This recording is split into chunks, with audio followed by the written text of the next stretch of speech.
नमस्कार दोस्तों, स्वागत है आपका हमारे प्रॉपर्टी मिशन शो के ऊपर। आज हम बात करने जा रहे हैं एक ऐसे टॉपिक की जो नोएडा और उसके आसपास के इलाकों के लिए गेम चेंजर साबित हो सकता है। जी हां, हम बात कर रहे हैं यूपी सरकार द्वारा हाल ही में पास किए गए मास्टर प्लान 2031 फेज 2 की, जो येडा Yamuna expressway industrial development authority के तहत लागू होगा। सवाल यह है कि आखिर ये प्लान क्या है, ये नोएडा और आसपास के लोगों की जिंदगी में क्या बदलाव लाएगा, और सबसे बड़ा सवाल, क्या ये प्लान वाकई में इस इलाके में एक मॉडर्न सिटी बना पाएगा।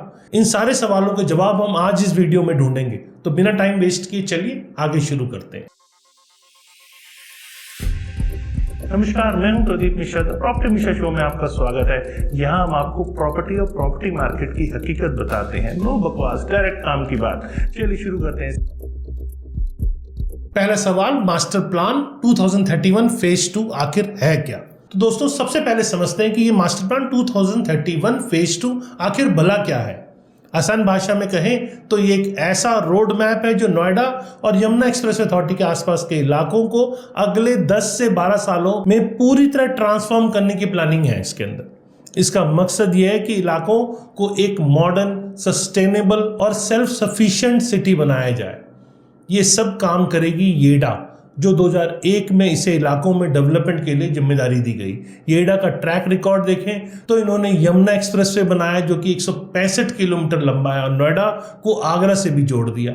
इसके अलावा कई इंडस्ट्रियल और रेजिडेंशियल प्रोजेक्ट भी पूरे किए। तो इस बार भी उम्मीदें इनसे बड़ी है।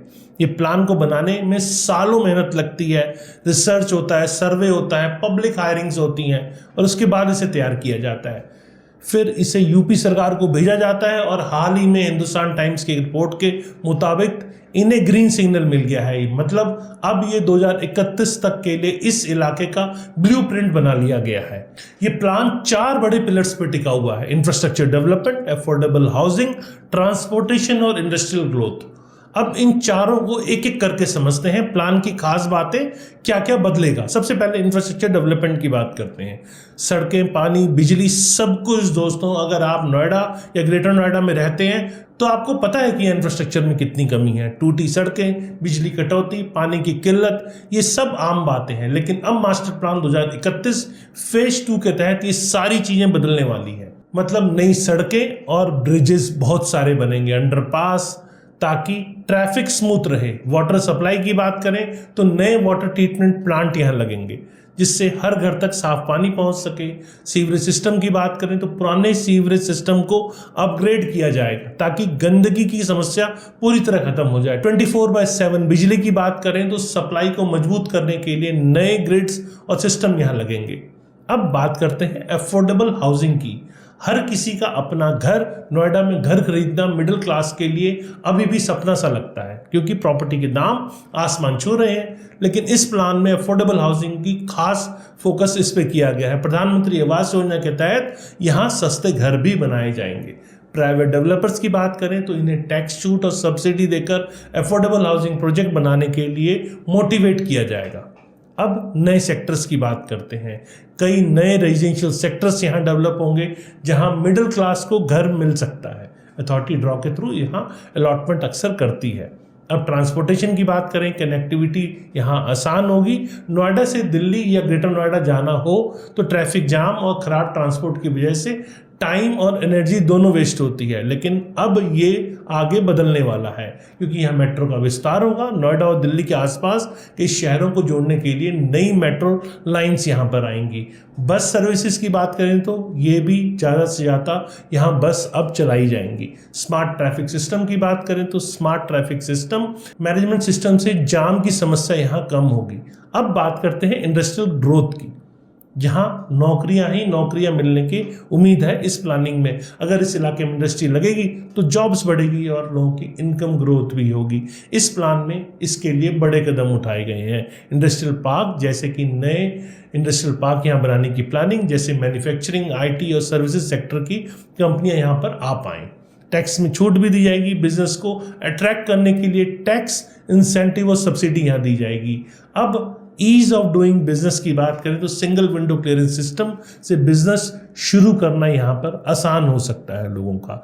खास तौर पे आईटी और इलेक्ट्रॉनिक इंडस्ट्री को टारगेट यहाँ किया जा रहा है।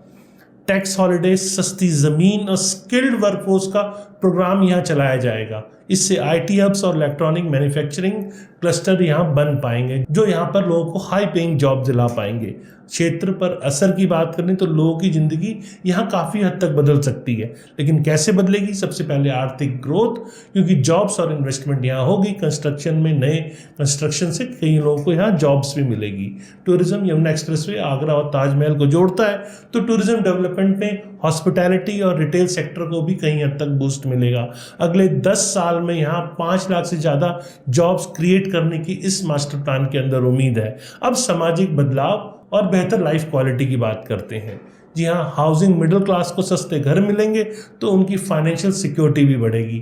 एजुकेशन और हेल्थ केयर की बात करें तो नए स्कूल, कॉलेज, यूनिवर्सिटी और हॉस्पिटल भी इसके अंदर बनेंगे। ट्रांसपोर्ट की बात करें तो कनेक्टिविटी बेहतर करने के लिए टाइम और पॉल्यूशन दोनों कम होगा। टूरिज्म का स्कोप जैसा मैंने बताया, क्योंकि ताजमहल तक पहुंचना आसान है, तो इस प्लान में होटल्स, रिजॉर्ट, टूरिस्ट अट्रैक्शन बनाने की काफ़ी ज़्यादा योजनाएं हैं जिसमें टूरिज्म बढ़ेगा और लोकल इकोनॉमी को भी फ़ायदा होगा। लेकिन यहाँ कुछ चैलेंजेस भी हैं। वो चैलेंजेस क्या हैं ये भी समझ लेते हैं। हर बड़े प्लान के साथ कुछ चैलेंजेस भी आते हैं, तो ये जब तक आप नहीं समझेंगे तब तक मास्टर प्लान को समझना आपके लिए बेकार है। सबसे पहले एनवायरमेंटल कंसर्न्स। कंस्ट्रक्शन से हवा के अंदर पॉल्यूशन बढ़ सकता है। अब डिफॉरेस्टेशन, नए सेक्टर्स के लिए जंगल कट सकते हैं। वाटर स्कैसिटी की बात करें तो ग्राउंड वाटर लेवल पहले से यहाँ कम है, तो पानी की दिक्कत बढ़ सकती है। सॉल्यूशन की बात करें तो सस्टेनेबल डेवलपमेंट जरूरी है। Rain water harvesting, green building और रिन्यूएबल एनर्जी जैसे कदम उठाने यहाँ जरूरी हैं। लोगों का विस्थापन, नए प्रोजेक्ट्स के लिए जमीन चाहिए जिससे लोकल कम्युनिटी का डिस्प्लेसमेंट यहाँ हो सकता है। अब बात फंडिंग और इम्प्लीमेंटेशन की। इतने बड़े प्लान में हजारों करोड़ रुपए चाहिए, पब्लिक और प्राइवेट फंड जुटाने यहाँ होंगे। डिलेज और करप्शन की बात भी कर लेते हैं। इम्प्लीमेंटेशन में देरी और भ्रष्टाचार रोकने के लिए स्ट्रांग मॉनिटरिंग सिस्टम भी यहाँ होना चाहिए। इम्प्लीमेंटेशन का रोड मैप क्या है? ये प्लान 2031 तक पूरा होगा। इसके लिए 3 फेज में इसे बांटा गया है। पहले इंफ्रास्ट्रक्चर डेवलपमेंट, दूसरा हाउसिंग और इंडस्ट्रियल प्रोजेक्ट, तीसरा फेज है ट्रांसपोर्टेशन और बाकी सुविधाएं। येडा ने इसके लिए डिटेल्स, टाइमलाइन और बजट भी तैयार किया है। अगर सब सही रहा तो अगले कुछ सालों में ग्रेटर नोएडा से आगरा की सूरत काफी हद तक बदल सकती है। अब टेक्निकल रोल की बात करते हैं। इस प्लान के अंदर स्मार्ट सिटी कॉन्सेप्ट का इस्तेमाल होगा। आईओटी डिवाइसेस, ट्रैफिक और एनर्जी मॉनिटरिंग के लिए, AI system, smart traffic lights को मैनेज करने के लिए, ई गवर्नेंस, सिटीजन सर्विसेज को आसान बनाने के लिए, मतलब ऑनलाइन प्लेटफॉर्म प्रोवाइड करना। ये टेक्नोलॉजी शहर को एफिशिएंट और लिवेबल बनाएगी। सरकार विजन के साथ कनेक्शन ये है, ये प्लान पूरी यूपी सरकार और सेंट्रल गवर्नमेंट की नई स्कीम से जुड़ा हुआ है। Smart city vision, smart infrastructure, housing for all, affordable housing, make in India, industrial growth, digital India, technology का इस्तेमाल। पिछली कामयाबी से सबक, येडा का इतिहास देखें तो इन्होंने यमुना एक्सप्रेस पे कई इंडस्ट्रियल एस्टेट्स बनाए हैं, लेकिन भारत के दूसरे प्लान जैसे दिल्ली मास्टर प्लान 2021 या मुंबई डेवलपमेंट प्लान 2034 से भी सीख लेने की जरूरत है। इनसे पता लगता है कि पॉलिटिकल विल, फंडिंग और पब्लिक सपोर्ट कामयाबी के लिए बहुत ज़रूरी है। भविष्य की अगर तस्वीर की बात करें तो अगले कुछ सालों में यहाँ नई बिल्डिंग, सड़कें, सुविधाएं दिखेंगी। लोग नौकरियों के लिए यहाँ माइग्रेट कर सकते हैं। प्रॉपर्टी प्राइजेस बढ़ेंगे तो इन्वेस्टर्स के लिए अच्छा विकल्प भी है, लेकिन ये भी ज़रूरी है कि डेवलपमेंट इंक्लूसिव हो ताकि हर वर्ग को फ़ायदा हो। यहाँ सीएम का विजन क्या है ये भी आपको मैं बता देता हूँ। यूपी के मुख्यमंत्री योगी आदित्यनाथ जी कहते हैं कि प्लान नोएडा को वर्ल्ड क्लास सिटी बनाने की दिशा में एक बहुत बड़ा कदम है। हमारा लक्ष्य यह है कि आर्थिक और सामाजिक विकास हो। वहीं येडा के चेयरमैन का कहना है कि हम इसे सफल बनाने के लिए कमिटेड हैं। अब आपकी बारी। तो दोस्तों, आज हमने जाना कि मास्टर प्लान 2031 फेज 2 है क्या, इसके फीचर्स क्या है, ये नोएडा को कैसे बदलेगा, और इसे सही से लागू किया गया तो ये इलाका एक मॉडर्न सिटी बन सकता है, लेकिन चुनौतियां भी कम नहीं है। आपको क्या लगता है कि ये प्लान वाकई कामयाब होगा? नीचे कमेंट में अपनी राय बताएं। अगर आपको वीडियो पसंद आए तो लाइक करें, शेयर करें, सब्सक्राइब करना ना भूलें। आपके सवाल और सुझाव भी यहाँ कमेंट करें, हम जवाब जरूर देंगे। अगले वीडियो तक नमस्कार और जय हिंद।